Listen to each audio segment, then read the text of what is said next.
que es que los modos de comunicar el conocimiento científico se han ido modificando de una manera muy importante. En efecto, el proceso de publicación está cambiando, ¿no? Desde que empezó la pandemia ha cambiado. Ya estaba cambiando, pero ha cambiado mucho más. El deseo y la necesidad de comunicar rápidamente la investigación propia, el deseo de ganarle al virus, ganarle al bicho de manera veloz, ha hecho que los científicos adopten otra forma distinta al artículo de investigación, al paper, para comunicar resultados. Sí, Mercedes. Ahora, ¿no? Resulta que han ganado absoluta relevancia para comunicar conocimiento original, no solo, pero especialmente sobre el tema de la pandemia, estos servidores de prepublicaciones, por supuesto virtuales, estos servidores, repositorios, no sé cómo los llaman aquí,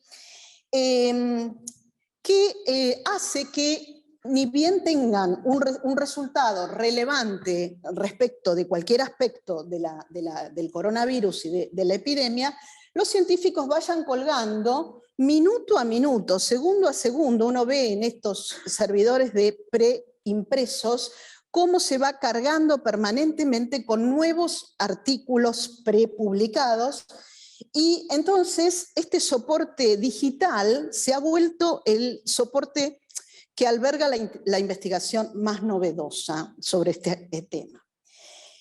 En contraposición con el artículo de investigación, estas prepublicaciones carecen de la validación de los pares, es decir, se cuelgan en estos servidores sin que haya una revisión pausada, reflexiva, como se supone que manda, ¿no? ese mandato que mencionaba antes de la crítica de los pares. Si bien se cuelgan, porque ahí no sé si se llega a leer, hay géneros, hay por un lado artículos, por otro lado hay noticias, que son noticias de lugares de prensa, pero prensa algo especializada, se cuelgan bajo el rótulo de artículos de investigación. Sin embargo, se diferencian radicalmente de los artículos de investigación clásicos. Si me cambias, sí. Si ustedes recuerdan el clásico, algunos de ustedes de nuestra disciplina que conozcan el clásico esquema que proporcionó John Swales respecto de los géneros de investigación, en donde en el centro están los artículos de investigación y se pueden ver alrededor los otros géneros que de algún modo presentan, anticipan, son consecuencia del género principal. ¿Me das un clic? Bueno, a ese esquema tradicional ahora resulta que deberíamos agregarle estos preimpresos que han tomado una envergadura inusitada. Es un cambio que se da en el escenario de la investigación. Sabemos que ha habido muchos o algunos problemas en la investigación sobre el COVID. Sabemos que ha habido comunicación de resultados equivocados, que revistas prestigiosas como The Lancet, por ejemplo, han tenido problemas por publicar demasiado velozmente publicaciones que no estaban en realidad bien fuertes en cuanto a los fundamentos, ¿no? Bueno, ahora con este caudal de prepublicaciones es de pensar que pasarán muchas cosas, ¿no? Hasta que esos preimpresos reciban una buena revisión de pares. Es un cambio en la investigación, es un cambio que de algún modo colisiona con ese mandato de verdad intersubjetiva de la comunidad de pares, pero no es el único cambio genérico que ha habido como consecuencia del COVID. También tenemos cambios en la comunicación de temas sobre el COVID para el público menos especializado, ¿no? Por ejemplo, un género que ha ganado una relevancia muy importantes son los podcasts, ¿no? Que tienen periódicos, revistas especializadas de todo tipo que permiten bajarse en cualquier momento información amena, agradable, fiable, relativamente fiable sobre los distintos aspectos de la enfermedad. Es decir, que son los cambios externos, ¿no? Las circunstancias externas las que condicionan un poco estos cambios en los géneros que se utilizan para la comunicación de temas de COVID. Paso al otro ejemplo, que es el ejemplo del léxico, en donde también voy a invocar el nombre de Harald Weinrich. Es en el dominio del léxico donde claramente se ha percibido, como siempre, en el léxico es donde se percibe con mayor claridad el cambio, ¿no? La creación de nuevos términos en los que no voy a abundar, la migración de términos de otras ciencias a ciencias vecinas o incluso al léxico común, y hay gente que ha hecho mucho trabajo descriptivo aquí en Cataluña. También en Alemania, el Instituto del Idioma Alemán tiene un sitio notable con todo el vocabulario del coronavirus.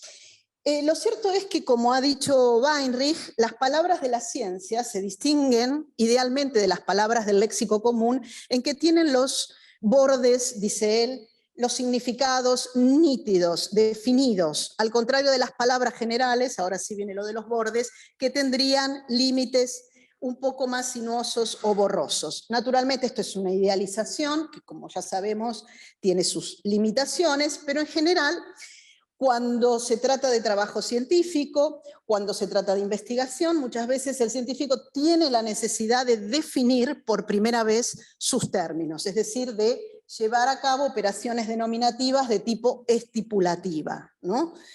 Entonces, yo lo que quería mostrar es un ejemplo que me parece interesante, porque es un concepto que ha emergido durante la pandemia y consecuentemente también ha emergido las distintas denominaciones presuntamente terminológicas para ese concepto.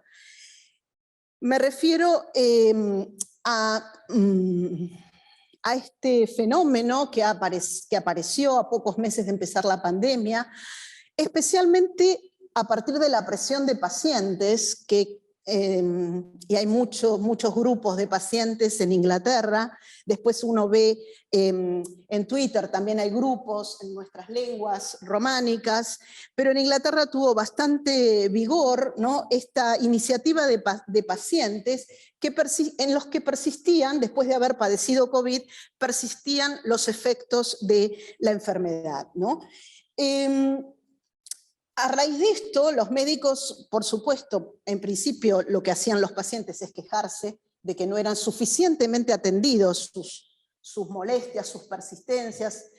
Pasaba lamentablemente que eran muchas veces minimizados esos síntomas, pero digamos, prontamente podemos decir, aparece la preocupación en el campo, en el universo de los médicos, que soy consciente es muy heterogéneo y diverso, pero lo que sí, antes de entrar en el tema del long COVID, para llamarlo con el término en inglés, que es de donde proceden mayormente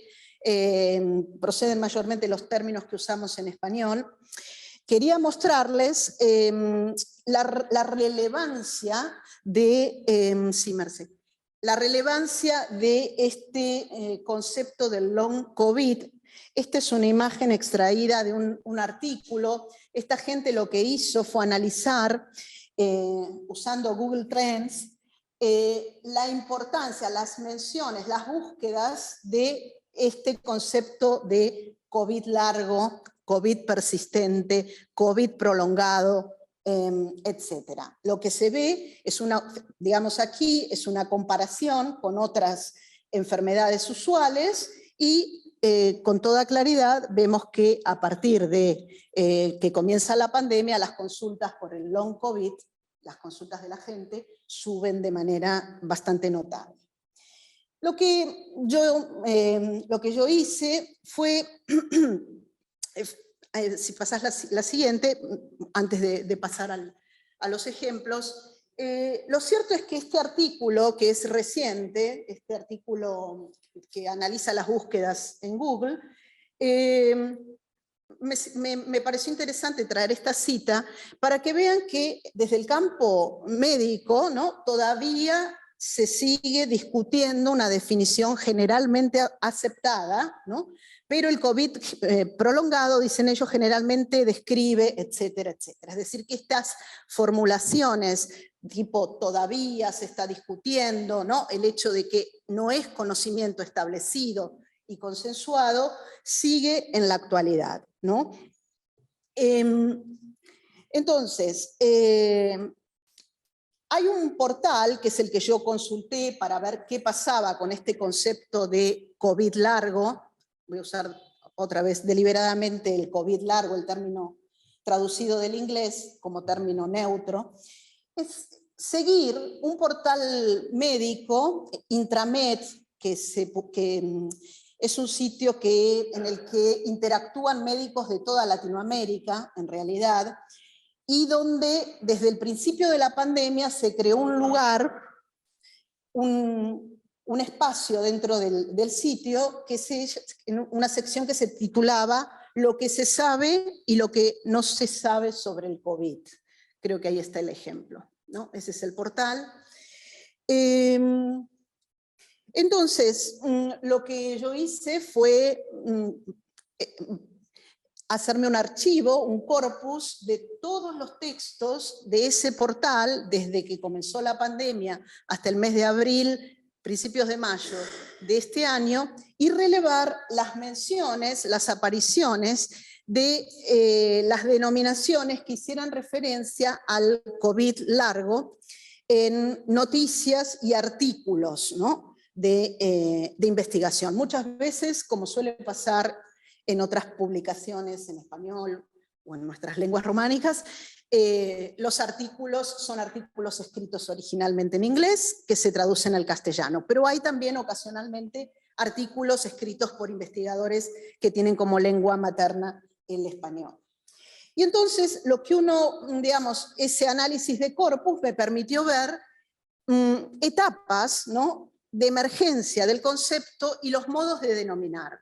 Lo que yo les he traído es ejemplos un poco de cada etapa. Este artículo es del 10 de julio de 2020 y ilustra con elocuencia el estado de conocimientos en ese momento, ¿no?, a 3 meses de la pandemia, que podríamos definir, ¿no?, un estado de conocimiento que podemos definir como observacional, porque lo que hacen los investigadores es describir, registrar, mensurar síntomas y porcentaje de personas afectadas, sin mencionar ninguna denominación especializada del síndrome, ¿no?, del COVID persistente.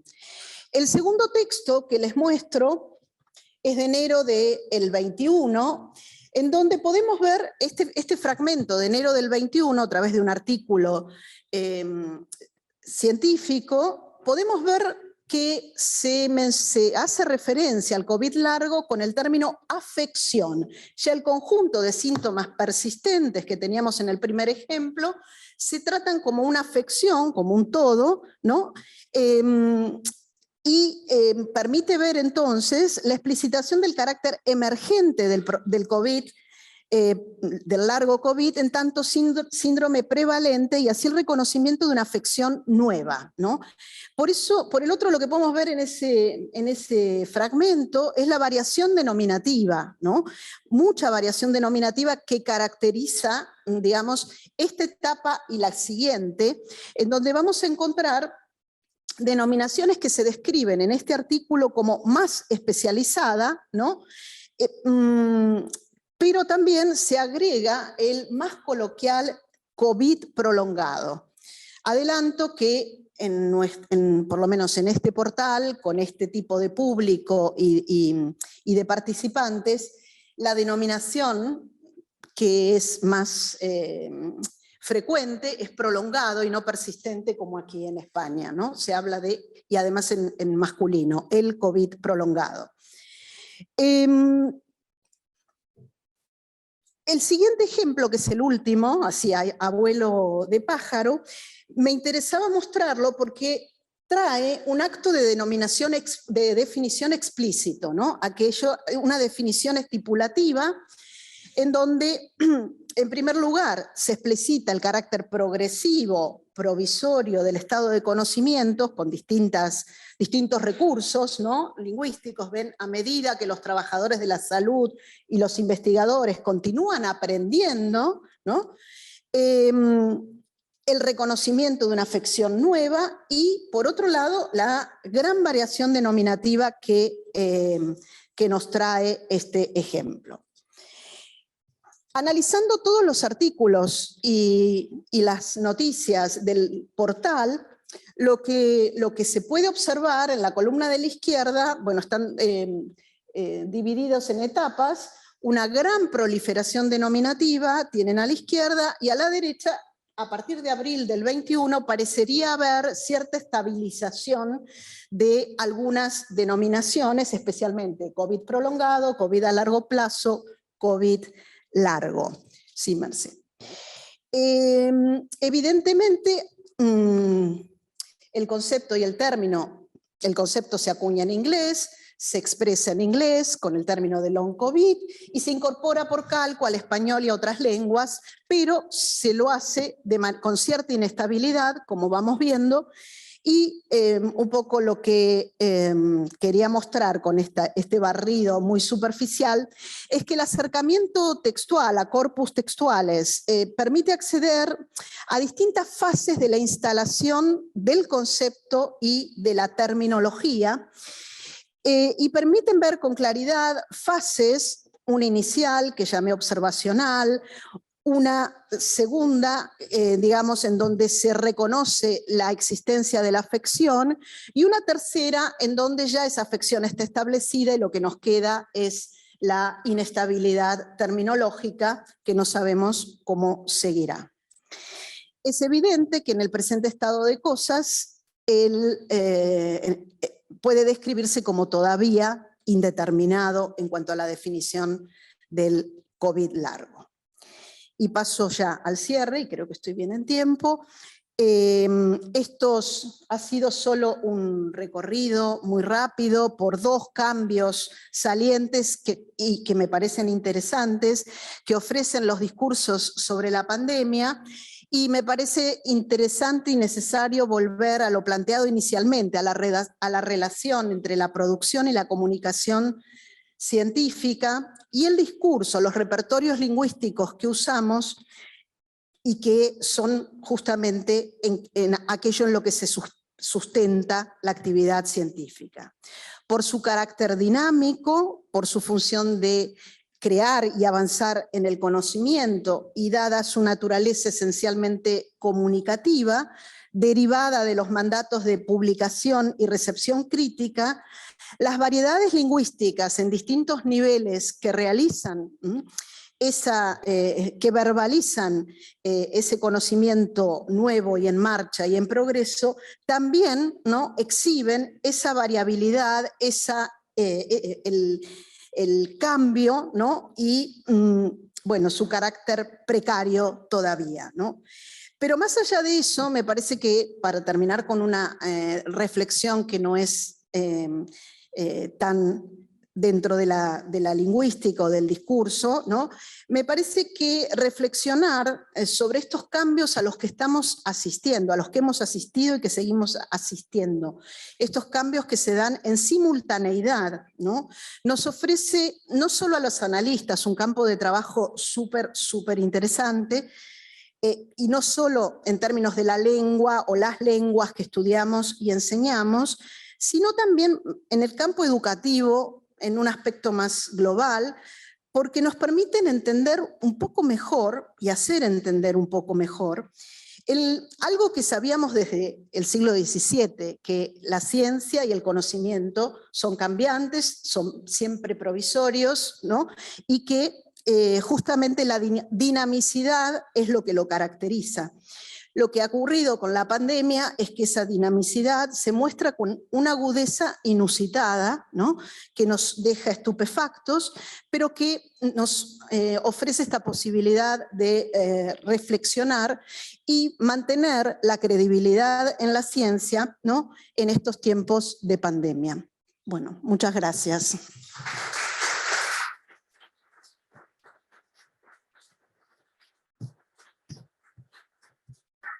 Yo creo que había una más. ¿Alguna pregunta? No sé si tenemos... ¿Podéis controlar? No, en chat no veo... ¿No hay nada? Ya vi que era hora de siesta. No, nos hemos mantenido todos bien despiertos. ¿Alguien quiere hacer alguna intervención? ¿No? Sí, sí.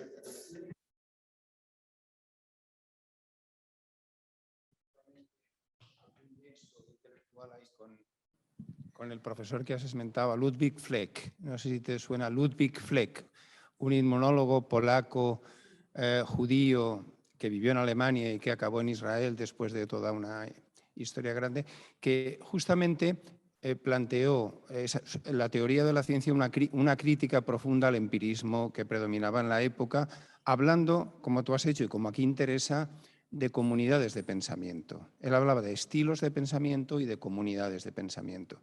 De forma que la validación del conocimiento científico no es en la relación que se hace en un laboratorio o en una clínica, sino es aquello que es aceptado por la comunidad de pensamiento que en ese momento, 1930, 2020, se produce. Todo lo que aquí has explicado tiene mucho que ver con eso, porque la objetividad como tal no existe, lo que existe es la comunidad de pensadores que están de acuerdo en aceptar o rechazar las pruebas que validan o no una cosa. Creo que esto es muy ilustrativo y es muy interesante.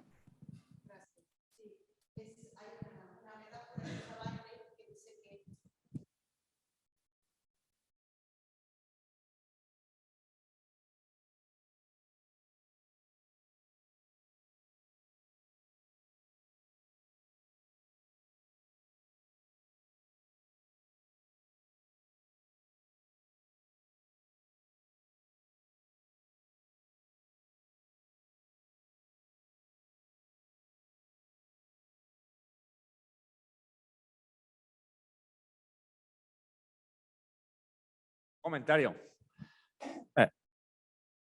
La historia nos demuestra que eso no siempre ocurre. Es decir, cosas que son o que están demostradas científicamente, iba a decir si son verdad, no sé si son verdad, que están demostradas científicamente, en su momento no fueron aceptadas por la comunidad científica. Por lo tanto, esto es relativo. Esto es absolutamente variable. O sea, si la ciencia es ahora lo que un laboratorio pone en circulación y los demás están de acuerdo, reducimos la ciencia. Porque hay cosas que no van a estar de acuerdo, por lo tanto no lo elevaríamos a la categoría de y seguramente son verdad.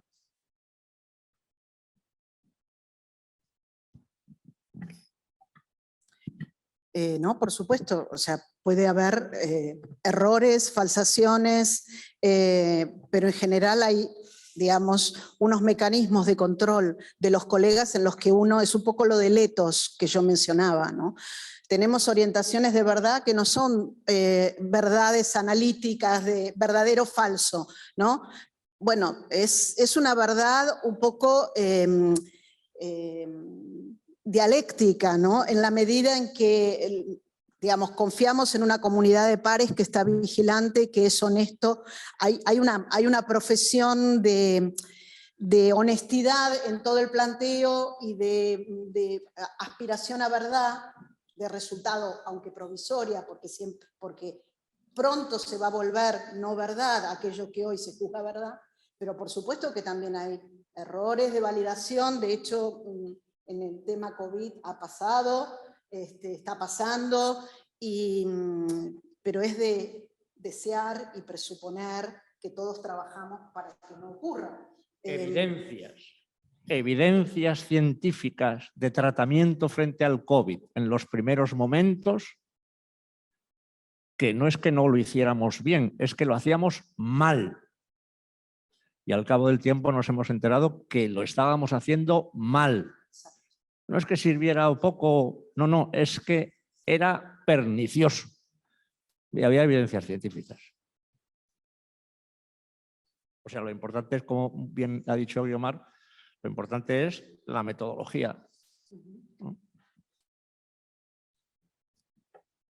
Si me permiten, yo en el fondo también en esta polémica que ahora ha salido aquí, yo supongo porque además en estas comunidades de pensamiento que decía Varona o las comunidades de habla, como nos lo miramos desde el punto de vista de la lingüística, las relaciones de poder y los intereses de parte continúan existiendo. Es decir, que una cosa es la tendencia metodológica, la aspiración hacia la objetividad y luego que no exista esto, no hay que ser ingenuo, ¿no? Esto existe.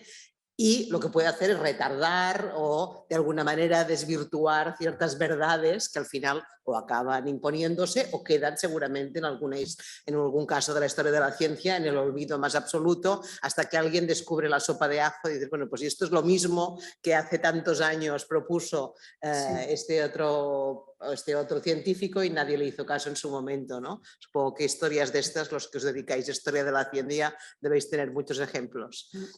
Bueno, veo aquí también algún comentario largo, por tanto tendré que mirar a ver si sé mover este cursor. Ahora. Me gustaría preguntarle a la ponente, Joana Domènech, ¿qué piensa del papel jugado por las nuevas tecnologías de la información y la comunicación? Es evidente el impacto de la pandemia, pero la humanidad ya ha vivido pandemias diversas, de modo que el impacto comunicativo quizás no deba atribuirse solo a la pandemia, sino al hecho de ser la primera pandemia vivida en la nueva era tecnológica en la que nos hallamos. Sí, evidentemente que la globalización, la virtualidad ha hecho que estos impactos, que el impacto sea, bueno, simultáneo, brutal, es un poco lo que dice Doudna, ¿no? Es decir, ha impactado de muy diferentes maneras, ¿no? En el carácter de novedoso, podemos pensar una novedad científica en el terreno del COVID, ¿cuál es? O sea, si a cada instante estamos enterándonos de nuevas novedades, o sea, el hecho de, bueno, la colaboración entre equipos de investigación de todo el mundo, es decir, uno mira esos servidores de preimpresos y bueno, es muy interesante también analizar es un distractivo esto de las redes, porque uno se entusiasma y empieza a mirar, bueno, a ver qué investigadores, de qué centros, de qué lugares, de qué apellidos, y bueno, ahí hay un montón de factores que vos ves que alguien en Norcorea, no, Norcorea no es un buen ejemplo, en Hong Kong aparece como uno de los más citados, o sea, el impacto es, por supuesto, es incomparable con otras pandemias porque tenemos las redes, porque tenemos internet, porque tenemos globalización y digamos, eso impacta en muchos aspectos, ¿no? Tal vez no lo subrayé lo suficiente, pero sí. Parabéns pela apresentação. Gostaria de saber, Guiomar, se vocês perceberam algumas diferenças de convenção entre os infectologistas e os epidemiologistas quando produzem esses registros.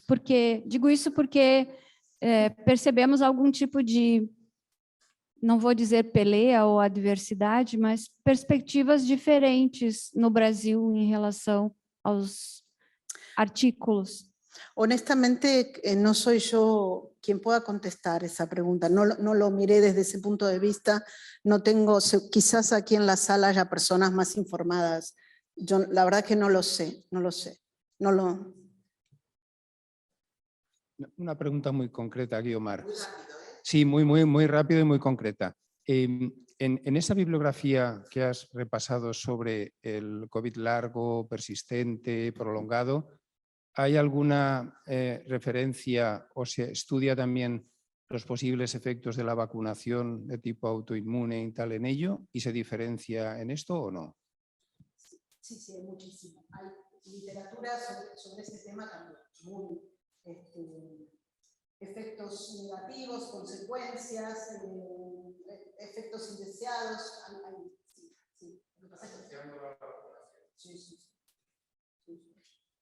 Y estos son, yo me alejo, estos son, digamos, normalmente está el artículo, está la nota, y luego aparece el foro de médicos abajo, de infectólogos, las distintas clínicos, etcétera, que discuten, hasta el clínico de que está en un pueblito perdido en el interior y dice, bueno, yo a mis pacientes les doy, ¿cómo se llamaba esto? Esto casero que tomaban, no sé si aquí, bueno, ya no me va a venir el nombre. O sea, hay una variedad de voces entre médicos de distintas especialidades y sí, esa preocupación por el efecto indeseado de vacunas APT.